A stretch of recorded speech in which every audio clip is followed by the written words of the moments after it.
Johnson BSMS and Antony Siddha medical centre YouTube channel சந்திப்பதில் மட்டற்ற மகிழ்ச்சி. நிறைய பேர் பாருங்கள், மழையில் நனைஞ்சி வெள்ளத்தில் மாட்டி கார்கள்லாம் மாட்டி மாடுகள் ஆடுகள் ஊர்களில் தூத்துக்குடியில், அதுபோக ஒரு பக்கம் வீட்டில் ஆசையாக வாங்கின நாய்க்குட்டியில் வேறு அங்கிட்டு தூக்கிட்டு அலையிறாங்க. அவ்வளோ வரும். ஒரு பக்கம் குழந்தை குட்டியில் தூக்கிட்டு போக இவ்வளவோ சிரமங்கள். இதனால் உடலில் உபாதைகள் ஏற்படுது. ஒரு பக்கம் தோல் சம்மந்தப்பட்ட நோய்கள் ஏற்படும். அடுத்தால காய்ச்சல் வருது, தலைவலி வருது, தும்மல் வருது, மூட்டு வலி வருது. ஒரே தண்ணியெல்லாம் வீடுகளில் செஞ்சு சுவர்கள் என்ன ஆகும். இந்த நேரங்களில் தான் தெரியும் பில்டருடைய ஆக்கங்கட்ட வேலைகள் என்ன இருந்துட்டு. எல்லா வீடுமா தண்ணியில் கரைஞ்சி ஓடிச்சு தினம் இல்லை, ஒரே ஒரு வீடு போச்சு. அது என்ன காரணத்தினால போச்சுன்னு நம்ம கவனமாக இருக்கும். ஏன் இதுக்கு சொல்கிறேன்னா, உயிரோட வேல்யூ உடம்பில் உயிரானது ரொம்ப முக்கியமான ஒன்று.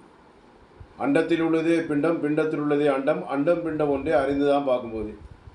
பிருதிவி அப்பு தேயு வாயு ஆகாயம், அப்புறம் ஐம்பொறி ஐம்புலன்கள். பார்க்குற பார்வைகள் தவறான பார்வைகள், எண்ணங்கள் செயல்பாடுகள் குழப்பம், தேவையில்லாத பாவங்கள் பழிகள் ஒரு பக்கம், கஷ்டங்கள் ஒரு பக்கம். செய்கிற தவறுகளானது இறைவனுடைய சாபக்கேட்டுனால தான் இது நடந்தது. இந்த மழை வெள்ளம் அது என்ன தான் புயல் எப்படி வந்தால் கூட, மழை வெள்ளம் வந்தால் கூட குறிப்பிட்ட மாவட்டங்களில் ஒரு தாக்கிட்டு பற்றிங்களா. அப்போ கவனமாக இருக்குன்னு அர்த்தம்.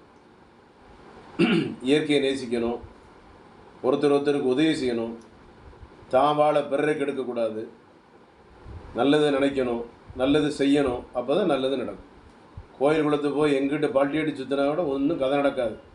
குழந்தை உண்டாகிறதுக்கு கோயிலாக சுற்றி வரான் சில பேர். வந்துடுமா என்ன? உள்ளத்தில் சுத்தம் இருக்கணும். உள்ளத்தில் சுத்தம் இருந்தால் தீர்வு உண்டு. Antony Siddha medical centre, doctor Johnson BSMS, Chennai Kodambakkam 14/15, Akbarabad 2வது தெரு, 9841059994, 98416994. நன்றி, வணக்கம்.